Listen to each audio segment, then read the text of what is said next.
Méthode pour calculer avec des durées. Alors déjà, il y a des choses qu'il faut connaître par cœur, c'est que dans une minute, il faut se rappeler qu'il n'y a pas 100 secondes, mais bien que 60. Une minute égale 60 secondes. Ensuite, que dans une heure, il y a 60 minutes.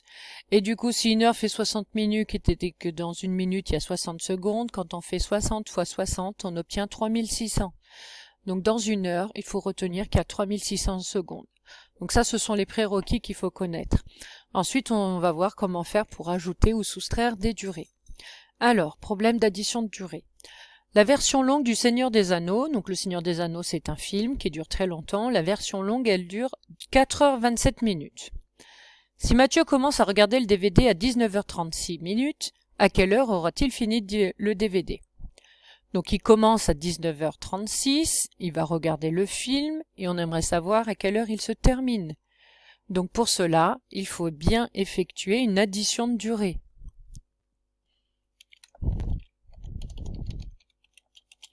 Je dois ajouter 19h36 minutes à 4h27 minutes.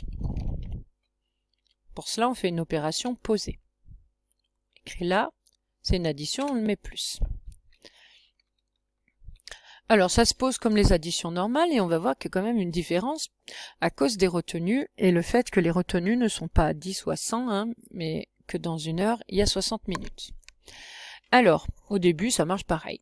7 plus 6, 13, donc on écrit le 3, on peut retenir 1. Alors ici, c'est pas vraiment une addition de nombres entiers ou décimaux, donc on met pas forcément les retenues. 3 plus 2, ça fait 5. Avec la retenue, ça fait 6. On met le H, voilà.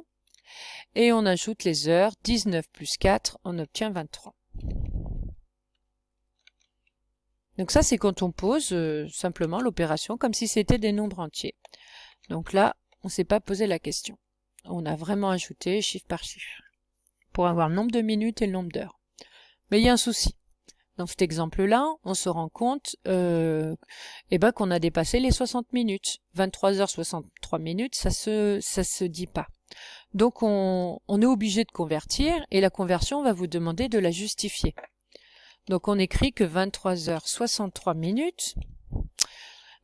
Pourquoi ça va pas? C'est à cause du 63. Donc on a toujours 23 heures. On a 60 minutes plus 3 minutes. On a décomposé le 63 avec 60 minutes plus 3 minutes. Pourquoi on fait ça? C'est parce que on avait dépassé les 60. Donc on écrit 23 heures plus 60 minutes, c'est 1 heure, plus 3 minutes. Et ensuite, je vais ajouter les heures. Hop là. Donc là, j'ai choisi exprès un exemple où il y a beaucoup à convertir. Alors, 23 plus 1, on obtient 24. 24 heures plus 3 minutes. Et là, il y a encore un souci. C'est que dans une journée, il n'y a pas plus de 24 heures. Donc, je ne peux pas dépasser le 24. Alors, qu'est-ce que ça veut dire qu'on trouve 24 heures 3 minutes? Eh bien, que 24 heures, c'est minuit. Donc, on est passé au jour d'après. Voilà.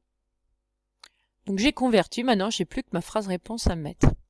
On doit dire à quelle heure aura-t-il fini le DVD. Donc on le met, hein. Mathieu aura fini le DVD à 0h 3 minutes le lendemain. Même si on est dans la nuit, hein, dès qu'on dépasse minuit, on passe à une autre journée. Voilà. Maintenant, on va voir un exemple de problème où il faut poser une soustraction.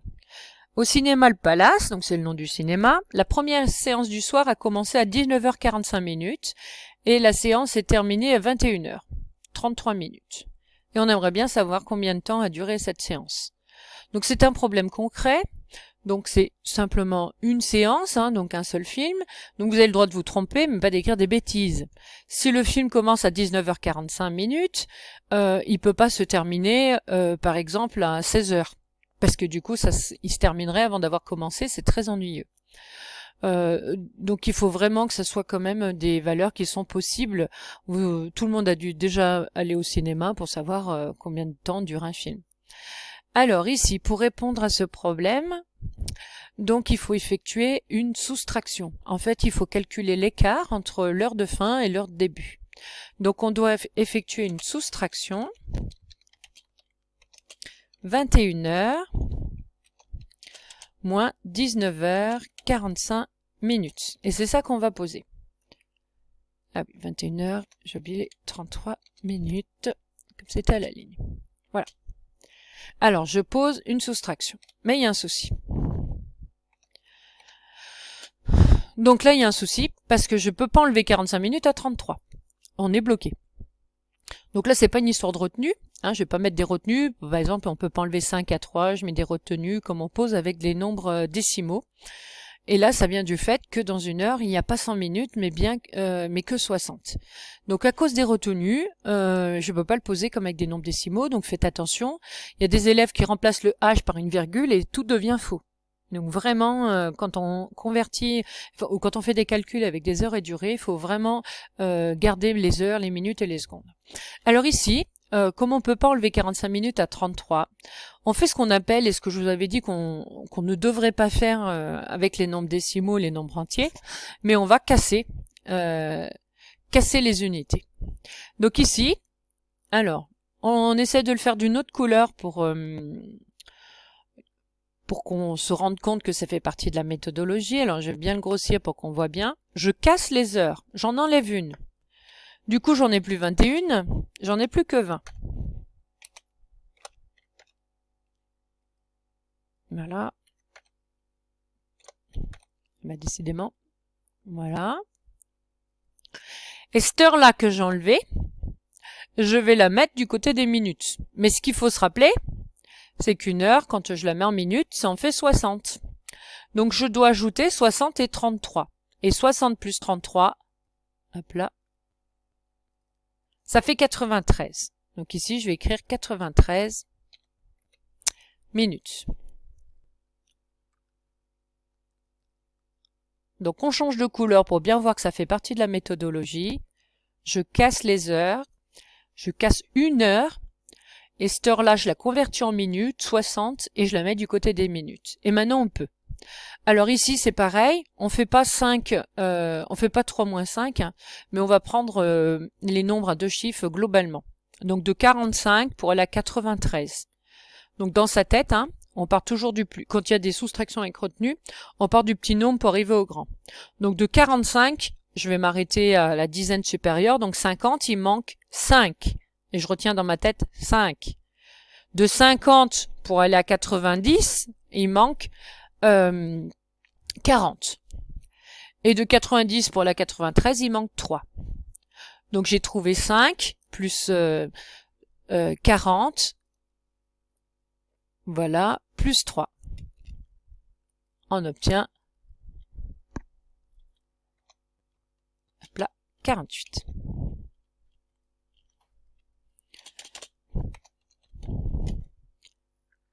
Ensuite, on passe aux heures. 20h moins 19h, il reste 1 heure. Et là, j'ai trouvé la réponse. Il me reste à faire ma phrase réponse, et puis je vérifie si c'est cohérent. Est-ce que le film peut durer 1h48? Bah oui, c'est une durée, c'est autour entre 1h30 et 2 heures, donc c'est bon, là, c'est pas un film spécial. Donc voilà. Donc du coup, la question était quelle est la durée de cette séance? Et ben on a dit la séance a duré 1h48 minutes. Donc bien faire attention. Si je résume, on pose les additions en mettant bien des H pour heure, des min pour minute et des S à la limite pour seconde. On pose l'addition normalement. On obtient un nombre. Si les heures, les minutes et les secondes sont cohérentes, on garde la valeur et puis on répond au problème. Si c'est pas le cas, comme ici, quand on dépasse 60 minutes ou quand on dépasse 60 secondes, on doit convertir. La conversion, faut l'écrire. Faut pas la faire dans sa tête, faut pas la faire au brouillon, faut l'écrire. Comment on fait? On décompose pas n'importe comment. On a dit que dans une heure, il y a 60 minutes ou dans une minute, il y a 60 secondes, donc on fait des paquets de 60. Donc ici, le paquet 63, bah, je décompose en 60 plus 3.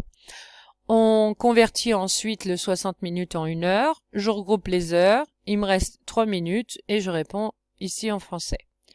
Pour les soustractions, à cause des retenues qui sont pas à 100 mais à 60, on est obligé, quand il y a des retenues, de casser les dizaines.